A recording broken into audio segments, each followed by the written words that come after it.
Hey guys, welcome back to Community Starcraft 2.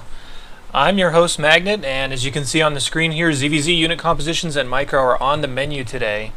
I should preface this by saying we're not going to be covering Ling Bane in this video because it's just too complicated to demonstrate and just gloss over, so I'll be making a new video for that. But this one's going to be assuming you're more in the mid and late games and you're looking for unit compositions to run. We're going to be talking about roaches, mutalisks, and infestor late game styles. So without any further ado, let's just jump right in here and I'll kind of explain what's going on. So I need to preface this also by saying ZvZ is very strange in the sense that it's been really linear in Heart of the Swarm. It's at the very beginning it was just people make a lot of mutalisks and then they just fight with big mutalisk balls and that was it. Then it turned into people just make a lot of roaches and fight each other and that was it. We're kind of still partly stuck in that stage as of the exact time this video is being made. And by the way, I'm just getting all the upgrades just to make sure each side is even. But I'm going to be covering a lot of stuff that's standard right now and a lot of stuff that will be making a comeback eventually in StarCraft. So I want to make this video kind of not about what's going on now, but what could go on in the future.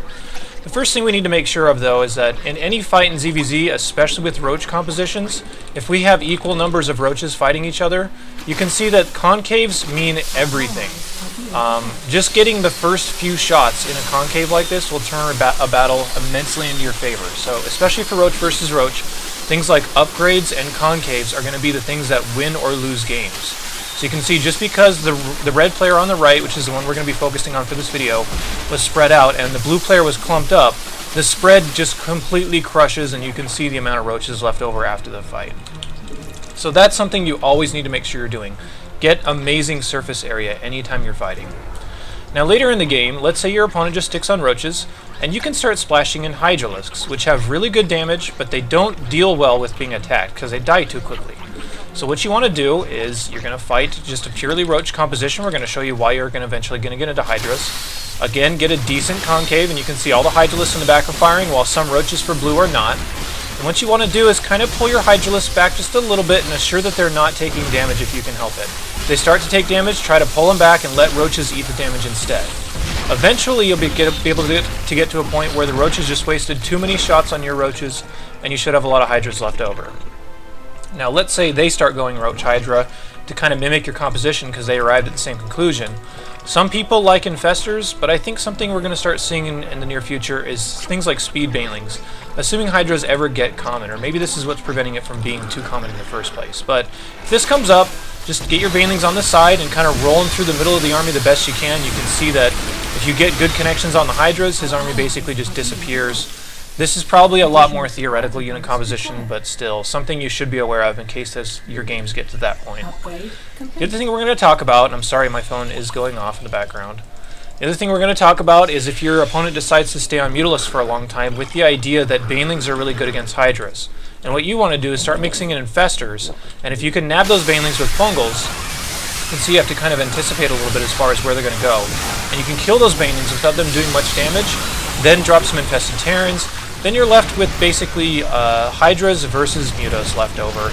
And you should be able to win those fights. If you can even time out the Fungals to grab the Mutas as well as the Banelings, then you'll be in great shape. So that's how to deal with if you ever see that kind of composition, which again I think is going to become more common as the life of ZvZ goes on in Heart of the Swarm and in future games, considering it is by far the most heavily patched matchup in Heart of the Swarm thus far. So we're going to now simulate Infestor Roach versus Infestor Roach. What you want to do is try to get an advantage with your concave for one, and if you can land Fungals like this, all of a sudden his Infestors will be kind of immobilized and can't get great Fungals on your army.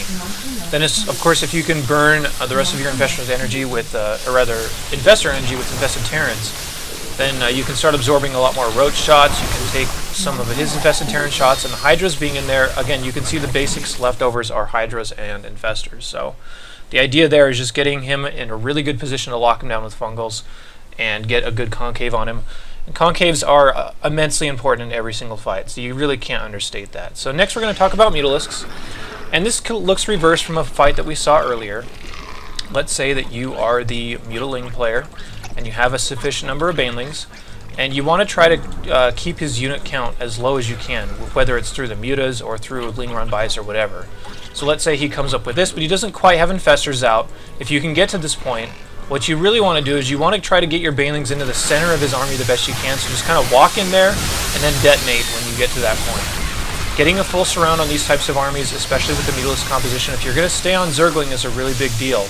And then once you kill the Hydras, you should be able to clean up the Roaches as well. They may be able to attack your base and whatnot, but the Mutas will deal with them with relatively few losses if you manage it correctly. Now we're going to go back in time in Heart of the Swarm when Muta versus Muta was all the rage. Back then, they would basically just make a lot of Mutas and just try to fight them in a ball, but recently we've seen these kind of battles come down to one person getting an Infestor transition off.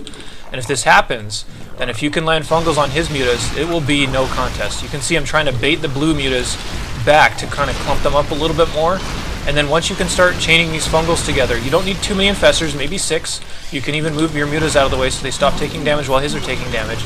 Eventually, even though he still has more Mutas, they're just going to die in like one hit to all these glaive bounces. So that's something we've seen recently, and if you're getting in Muta versus Muta, just find a point where you can just make Infestors and end the game that way.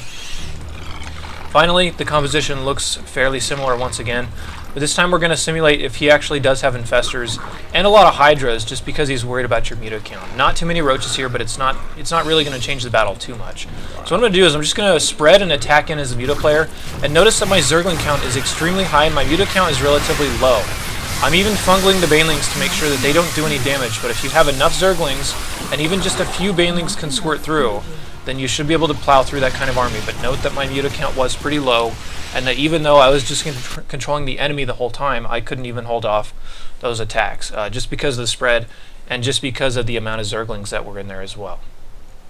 So lastly, we're going to talk about a style that has not really been seen in Heart of the Swarm yet, but was pretty common in Wings of Liberty. And the reason it's not as common anymore is because Infestors aren't as strong.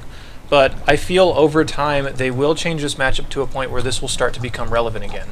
And I still even think that you could run a style like this, but just not a lot of people are exploring it right now just because of the general fragility of ZvZ at the moment anyway. So the idea is that you're going to have a lot of Infestors and a lot of Zerglings, and you're going to make Spine Crawlers back at home with your extra minerals. And if the opponent is running a lot of Roaches, which we can see here, once they attack in, if you can get them to attack into your Spines and then get a surround on his Roaches with your Zerglings, then you should be in great shape. And this is what you would see all the time in Wings of Liberty.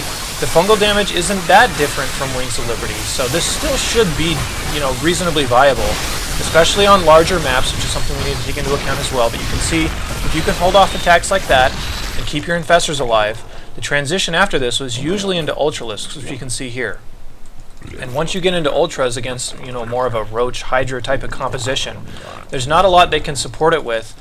The Ultralists are just so strong, you should be able to just plow through that fairly easily, and you don't need the help of your Spines anymore. So let's just say he's over on his side of the map. You just decide to attack in, which you're fully at liberty to do. This is on fairly autopilot here. All you have to do is land fungals, but I tend to like to land the fungals on the back of the army just to deal that damage, considering the stuff in the front's going to die so fast with the Ultras anyway.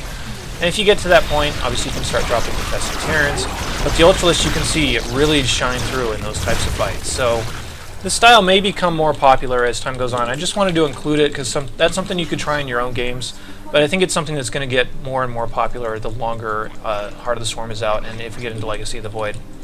Either way, what we have seen recently is things like Swarm Hosts with this type of opener as well. And this one's fairly simple as well. Just let the Locust eat all the damage, considering they are free units. You can use the Spines to buy time, land as many fungals as you possibly can, and then by the time, if you can get to a point where they have a second wave of Locusts coming out here, you can see the Spines are taking a lot of the damage. But if a second wave of Locusts comes out, all of a sudden the result of this fight is that they've lost pretty much everything, and you lost some Spine Crawlers. So we actually have seen stuff like this come back. Not necessarily on the Infestorling opener, but it is kind of a late game transition you can get into eventually. So I just wanted to give you guys some ideas right now, especially with ZvZ seeming so stale at the moment. This matchup is bound to change eventually, so I just wanted to give you guys some pointers as far as where it could go based upon what we could see in the future and based upon what we've seen in the past, especially in Wings of Liberty and ZvZ. But either way, hope you guys enjoyed the video. Let me know if you have any questions down in the comments, and I will be happy to address them if I have time or if I see them pop up. But in the meantime, I'll be back with more videos hopefully very soon, so stay tuned.